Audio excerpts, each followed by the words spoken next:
Well, it was a valiant effort, but it turns out the 4-5 Knights versus the second best team in the Western Conference is a little bit much. This is Locked On Nuggets.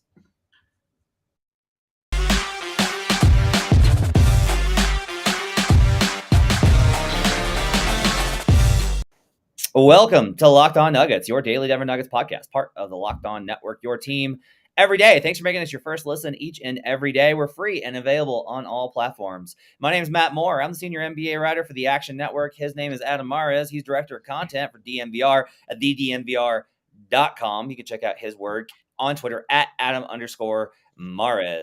On today's show, we'll recap the loss to the Golden State Warriors on Thursday night when the Nuggets pretty obviously ran out of gas. We'll talk about the implications of that matchup, what we learned from it, what we didn't. And then we'll talk a little bit about the Philadelphia 76ers absolute beatdown at the hands of the Brooklyn Nets and what this means for the Nets in the Eastern Conference, just as a little look ahead around the league. Some topics today include Austin Rivers, Davon Reed, and of course, Nikola Jokic, because, he's kind of important. Adam, let's start here. Give me a percentage. What percentage of this game was just the 4-5? 95%. I mean, were there things Denver could have done to overcome that, like the margins? Yes, of course. The margins just become so thin when you get tired like this. So Denver could have played better. Jokic could have hit 1 or 2 threes, and it could have tilted this game. So you could point to all of that. But why were the margins so thin? Denver was so clearly exhausted down the stretch. They went 5 minutes without scoring in the clutch.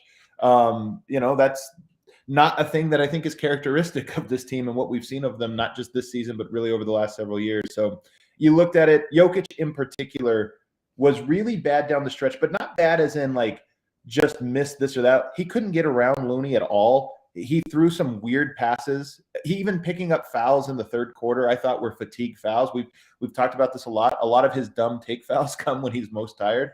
So to me, the story of this was not so much Nuggets versus Warriors. It was Nuggets versus their own level of fatigue, and they went down in the fourth. Yeah, I mean, I think you mentioned the uncharacteristic. You said that aren't characteristic. That's exactly the word that Malone used. He said we had some things late in the game that was uncharacteristic of us, where they couldn't score. They had turnovers late, which usually they don't do. They've been very good in the clutch. Exactly, all these types of things.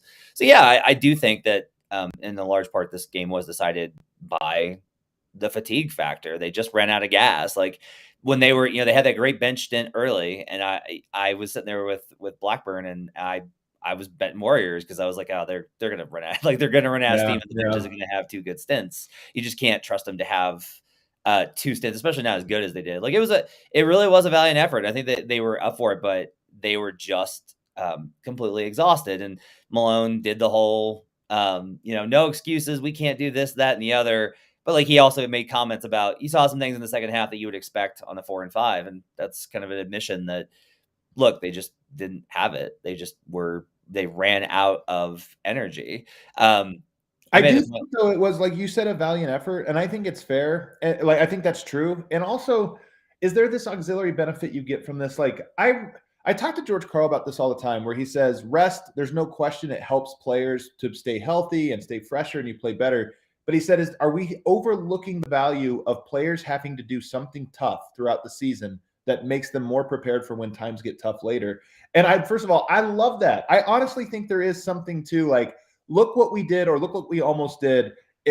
We know that we can dig deep even in adversity. And I think to win a championship, certainly in the playoffs, but to advance in the playoffs, but to win a championship, I think you have to do things that you never did in the regular season. You have to push yourself just a little bit extra.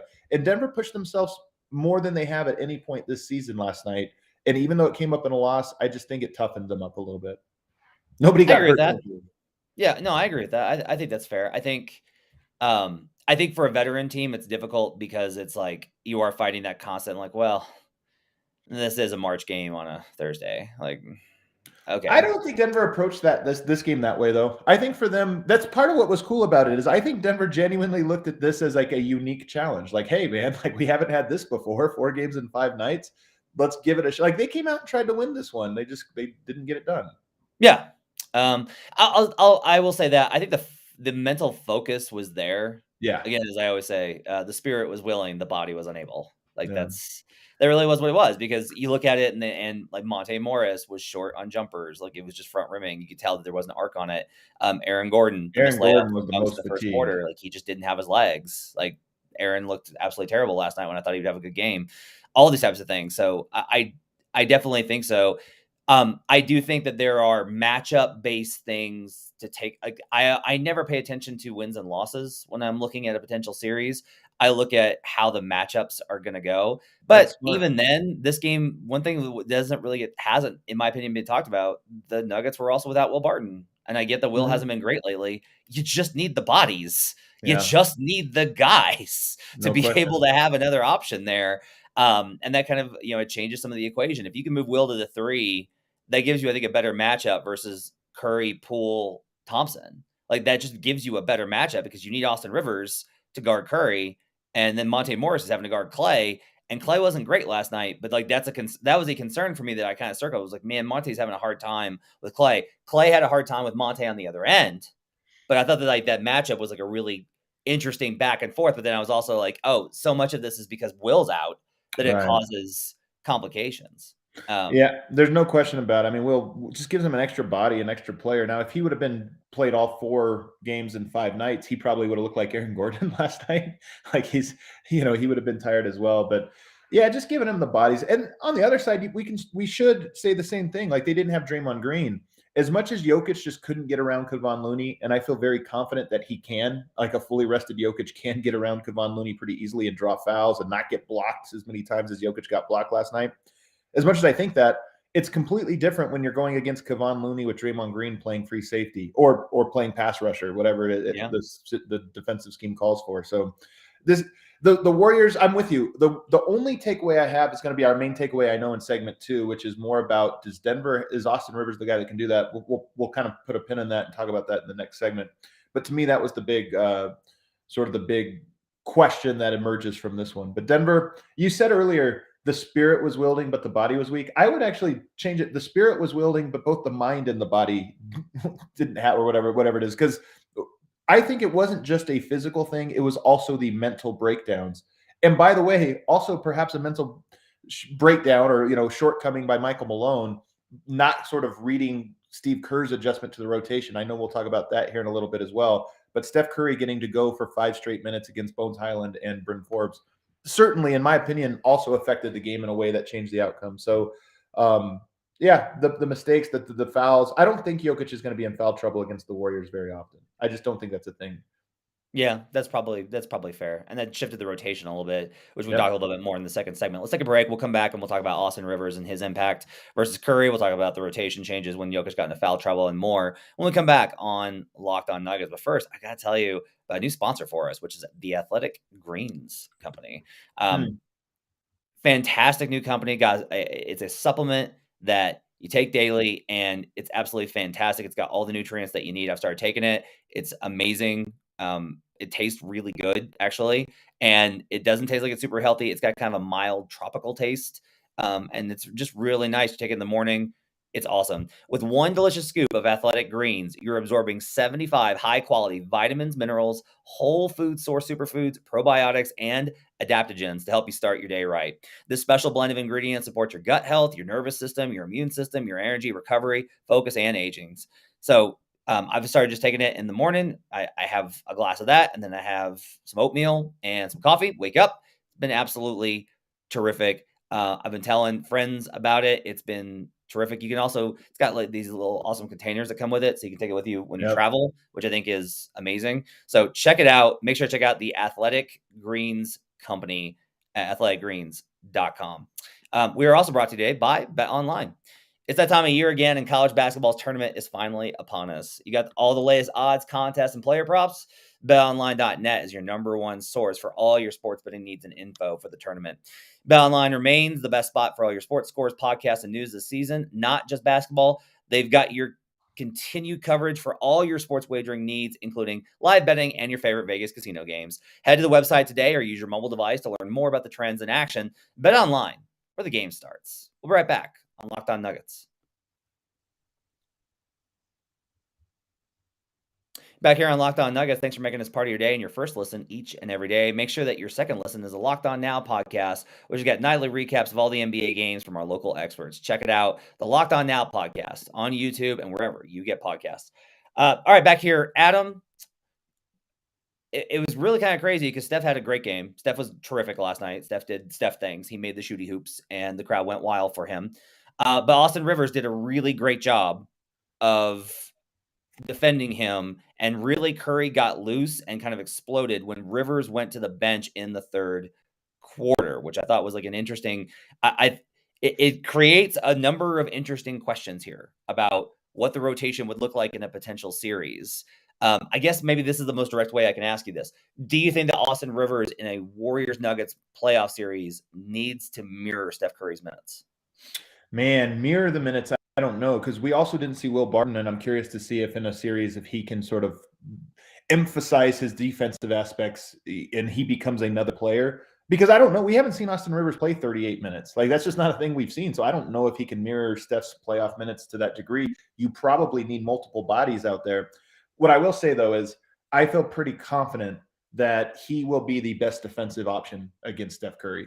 And interestingly enough, maybe not just Steph Curry. Maybe we're also talking about Ja Morant and some of these other matchups, Donovan Mitchell, these other matchups Denver might find themselves in the first round. He's very good at fighting over screens. He's very strong. So when guys are trying to bully him, and then he just does a good job of staying in front of guys. So to me, Austin Rivers over the last several weeks, but last night in particular, solidified his importance to Denver in a playoff rotation, in my opinion. So much of it is just about, to me, it's about the screen stuff. That to me is like what's so key Yeah, in I this agree. matchup is Austin is the only guard I think that can really get over screens. Like I actually like Will versus Klay Thompson pretty well. I think that he can recover and his wingspan is good enough to kind of contest because Clay's not what he used to be. Yeah. If he becomes that again, then that's going to be a problem. But I The don't mind that Warriors, the matchup, Warriors even are going though, to be a nightmare if he hits, because he was taking the same shots, those same like you yep. panic because of how quickly he'll pull the trigger. He just didn't make them. Yeah, exactly. But I also say this, like Monte was not able to hang with him coming around Yeah. those screens. I don't love Monte coming over multiple screens. That's why I don't love Monte on Steph. Is Steph's route running or through screens is so incredible. His maintenance of being able to slow down and then burst and get clearance at high speeds is really good. You there? I'm here. Did I freeze? Oh, you're just squinting. I didn't know if you were confused by me or a comment or what. Oh man, this is like, did you see earlier in the year when Gary Trent Jr. just sat in the press conference like this and everybody thought he froze? Yep. And the PR lady had to pop in and say, Gary's just not moving. Gary's just not moving. So I think if we look at how that matchup kind of goes, I think Austin needs to play a lot of minutes. I worry about Will around screens versus Curry. I think Yeah. that's an issue. Like in switches or on ball, I don't mind. It's all the off ball stuff, and Rivers is the only one. I'll also say this: it was funny last night because Rivers is the only one who's been burned enough by Steph in various playoff series that he understands that how much he has to face guard him. Like Yeah. Aaron lost Curry on a switch last night just because Aaron did normal. Like, oh, I'm gonna go over here and like check out what's happening on the strong side, and it led to an open Curry three. Like you have to face guard him. You have to face guard him at all times. There is Yep. nothing else that you can do. You can't look at you can't try an offensive rebound. You can't try a defensive rebound. Kind You of can't. true. Yeah. You have to stay locked on him at all times. That is the only thing that you can do. And Rivers, I think, has the experience to do that. The question is, offensively, does that limit you? Right? Like that's kind of the question mark there because Austin's shot has been really off for a while. Is can you balance out? Can you create enough offense in order to hang? I think the first half probably tells you, yeah, even though the starters lost their minutes, I think you probably can. I think you can probably generate enough, but I agree. I think it does. I think there's people in the comments that are like, it's a slam dunk, no question. Like Rivers needs to start over Will in a series. I don't know. I think you probably mix it up. You try a bunch of different things and see what your lineups look like. I don't think that Rivers is a magic bullet because Steph still did score on him because he's going to score on Totally. everybody. And so Yeah. that's kind of the Totally. question is, does Austin peel off enough points per possession versus Steph to make it worth it on the other end? And I think it's a very close and delicate balance that they have to kind of figure out. Spot on, because that's exactly what it is. You're not going to stop him. Austin Rivers didn't stop him, but it does make the margins change. But what you said about getting over screens, probably the most underrated skill in the NBA right now. When we talk about all the defense, like who can guard, who can do this, stay in front, like staying in front of a guy on an island, you get burned there. That's an ISO. Like so, especially as long as you're giving up like the step back. Okay, you're giving up a really tough shot, and yes, there's guys that have gotten better and better at making those ones. But whatever, getting beat to the basket, obviously. But being able to fight over screens, this is why the Chicago Bulls, they are the most interesting, in my opinion, interesting test case for this theory in all of basketball because they were an elite defense with Vooch as their rim protecting center because they had two of the absolute best, really three with Ayo Dosunmu, who's gotten better at this, but two of the best in the entire NBA, and Lonzo Ball and Alex Caruso at fighting through screens and just recovering. And when you do that, you're great. Both of those guys going down at the same time showed us what it looks like when you take that skill away. And they went from being one of the best defenses in the NBA to one of the absolute worst. And to me, that's the mark. That's such a huge skill for players to have. Austin Rivers has it. If I'm Bones Highland and his training staff, and any young player in their training staff, I'm working on the technique of this skill because even if you don't have the natural ability to guard, if you can be a guy that just knows how to fight through screens and get around screens, all of a sudden your defensive impact doubles. Yeah, you were talking about this on the call-in with Seth Partnow, and this is where Seth always gets to in his never-ending defense of Rudy Gobert. Is that the anvil always gets blamed instead of the hammer in these Right. situations where the The great guard doesn't line. get over the screen and then the big gets torched. And the idea is for the guard to be able to recover to get back over and guard, the ball handler, so that the big can then retreat and guard the roll man. Like that's the objective of drop coverage. And that's one Right. of the reasons why I think the Nuggets are so honestly bad at drop coverage is it used to be 3 years ago. It used to be about I think Jokic really struggled when he didn't know how to manage that space. He was uncertain. He didn't know whether to be up or back or what, and he was uncomfortable there. Now I think he's actually really good about being able to show versus the ball handler and then recover back to the big and make plays. He's lighter, he's faster, he's quicker, he's more agile. He understands timing, like all those things. Like Jokic is a perfectly fine drop defender. Their drop defense, if you look at it statistically, is still terrible. And the reason is they have nobody that can get over a screen. It's usually Monte, it's Monte and Will. They can't get over the screen, so that ball handler is completely free coming over the top. This is the problem in the Sun series too, where Campazzo, who fights like hell, just doesn't have the wingspan to be able to recover and contest Right. on Chris because of how quickly Chris is like Chris also doesn't take 2 dribbles and comes off of the pick. Chris Paul takes 4 dribbles and drifts to the nail and then shoots. And so it's like another 2 feet that you have to cover. You have to have length and speed and be perfect and fight over the screen. And it takes a lot to do all of that. And it's honestly not possible for the majority of possessions. You're just trying to win enough of them. And that's where I think Austin's important. Let's talk about somebody else last night that I think is in an interesting spot because you've talked very highly of him. And you kind of mentioned that seen some different things the last couple of days. Where are you at with Davon Reed after the last couple of games? I thought last night was another one of the games where it was a little, it was just a mixed bag. I don't want to say disappointing because that's not right, but just a little bit of a mixed bag where you see like, okay, there's some limitations to him, namely his defense against bigger guys. He kind of got bullied again. I never thought about him as skinny, but he's actually pretty skinny. And you saw that against Trey Lyles. You saw that again last night against some of the bigger forward players where he'd get matched up to him. You think, okay, that's slight undersized, but we'll see what happens. But he just got pushed out of the way. So to me, I said this a long time ago when Davon first jumped onto the scene. We think of him as this like Torrey Craig replacement. I think he's more of an offensive player than a defensive one. He's an offensive player with defensive tools, not necessarily a defensive stopper who can shoot. So to me, that's what sticks out to me a little bit is his defense is the thing that Denver's probably going to need from him. And I don't know that he's quite ready to be that guy just yet. But he's a very good offensive player. He has like a lot of versatile offensive skills. It's interesting that you say that because I do think his defense is typically pretty good. I agree that the Warriors cause a lot of problems with how many screens they run, so you wind up getting in these bad switches, and I agree he's Right. bad there. Like I actually wouldn't have mind seeing Davon on stuff. Like I would have liked to have seen that Yeah. like a little bit just to see like, all right, let's let Davon fight over He's screens so and long. try and contest. Yeah, like to me, I think that would be an option if they were in an absolute emergency. But really, when you're talking about this, like this is how I feel about most playoff matchups: is that look, the stars are going to do what the stars are going to do because these are the best players on the planet. What do you do versus everybody else? And Jordan Poole got loose, especially late in the game. We can talk about. I think the mental fatigue was a huge part of it. There was miscommunications late in the game on the switches. This is, I think one of the problems is because like they had to simplify schemes because they've had so many different guys out. And whenever that happens, you go to like simpler stuff. Switching is more complex because it requires communication and you have to know which ones you want to accept and which ones you don't. Um, it's simpler sometimes. Like the Rockets used to do a pretty simple one, which is just like you switch everything. Like no matter what it is. If there's a screen, you're taking the other guy. Boston runs a very complex switch screen. Like their switch scheme. Theirs is like really complex. The question I think I have is I don't know. I don't. Here's the thing. A big reason why the Nuggets may not win a title is they haven't had their full guys enough to be able to Oh, of course. effectively switch off ball in Of all the course. situations. Not even if with those guys that are coming back. I just mean the entire team. Like I Yeah, don't of know that they're in course. a place to be able to switch as effectively as they're going to have to win a series.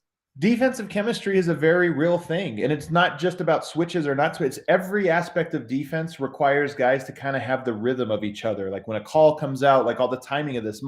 Jokic has talked about this with Jamal Murray about how they guard the pick and roll because the timing between them, they just kind of know like when to hand off, when to step up, like when this thing is happening or that. So defensive chemistry is obviously huge. But I'm gonna the one play you're talking about that was really bad where Jordan Poole got a wide open three, and it was kind of the like nail in the coffin shot. That play, we could talk about scheme and coverage and chemistry and this or that. This is the value of Steph Curry. I don't care if they was called out properly or not. You are so worried about Steph Curry when he's on fire like that, that both guys just like overemphasize having to go with him. And that's what happened Yeah. on that play. They ran a great play to drag the help side away to the opposite side. So there was an empty corner.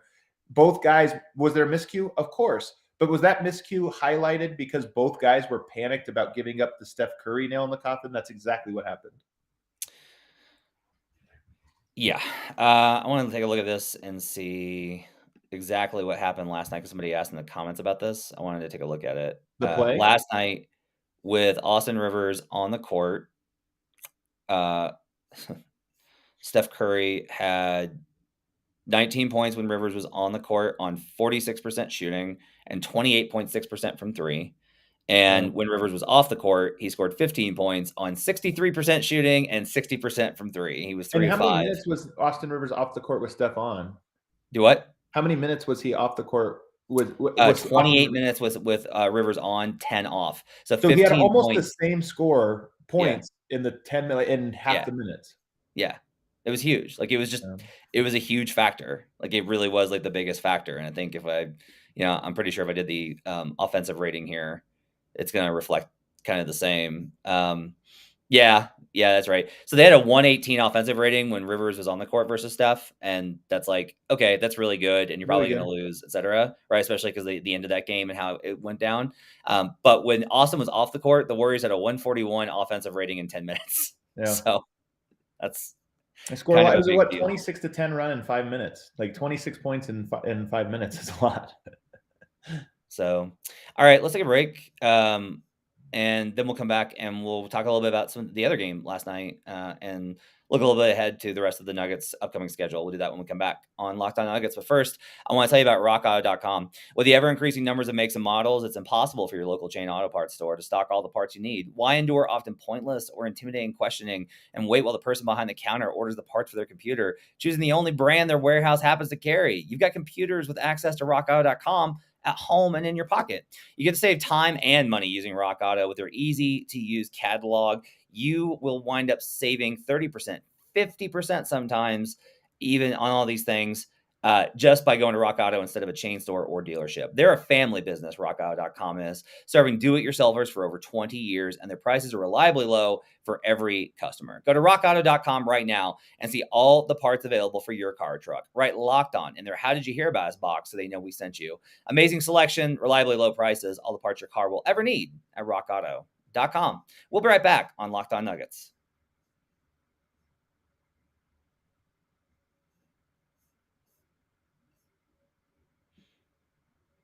Back here on Locked On Nuggets, thanks for making us part of your day and making this your first listen each and every day. We're free and available on all platforms. Make sure your second listen is the Locked On NBA podcast, which you can catch both me and Adam on throughout the week. All right. Adam, I guess let's wrap up some Nuggets conversation. How do you feel going into the Raptors game? Because I thought it was funny because it's like 4 and 5 nights, 4 and 5 nights. Now I'm looking at this and I'm like, well, the Raptors game is 5 and 7 nights. Is that better? Yeah. Is that worse? Like, what's that? It's really rough. I think the Raptors play tonight in Phoenix, so they should be the fatigue thing should be at least equal. If you talk about Denver being rested but kind of playing a lot of games in a row, it's a tough one. If you look at their schedule, Matt, this game is really important because it's arguably the easiest of their next 6. They have a really tough 3-game road trip coming up, and then they have a 3-game homestand where I hope that they get Michael Porter back, and I sort of expect that he might be back for that homestand at some point. But it's Clippers, it's Phoenix. I can't remember who else it is. It's another really good team. So Denver has the hardest part of their remaining schedule coming up over their next 7 games, starting with this one. But this one should be the easiest. So I think it's not a. You know what? I'll call it. I think this next game's a must-win for the Nuggets. Ooh, wow. Okay. Look at their schedule and tell me if you agree, because I know it sounds incendiary, but if you look at this and consider that they're 2 games up of Minnesota, but really 1, because if they get tied in the loss column, that Minnesota has the tiebreaker. I think this one becomes a must-win. I can't get there. I can't get there with you. Look, I get it because you're looking at how tough these next couple of games are. Like the Sixers game, right? Wizards game should be a win. You know, we'll see. Like they sometimes will have games the way that most teams do. Cavs is looking a little bit easier. Cavs have struggled over the last, like they're running out of steam just because they're so shorthanded.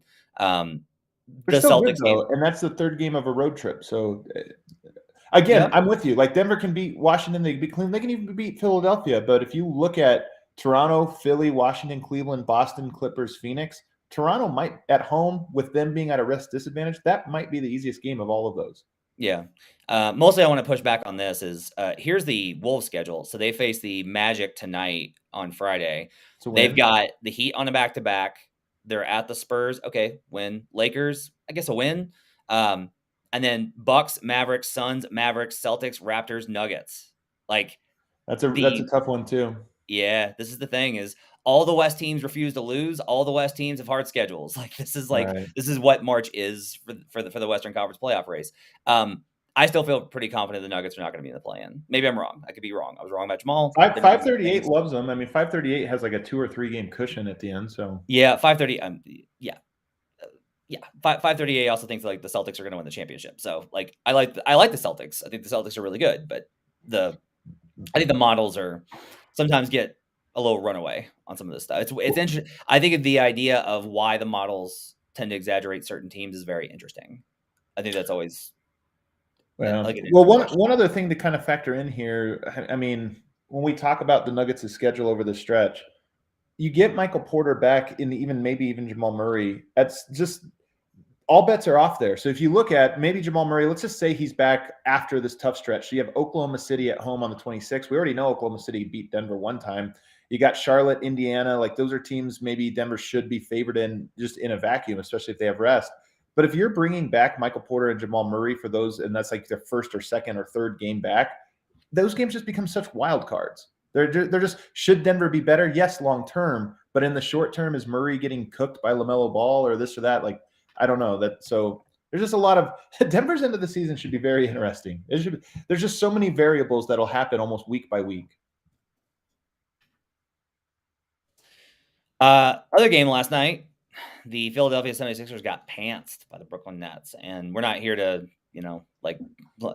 it was a not great night for both of the MVP candidates. Jokic, I think, acquitted himself better in a bad rest spot and had foul trouble and all that and the other, but that was definitely kind of like an overarching narrative. I'll ask this.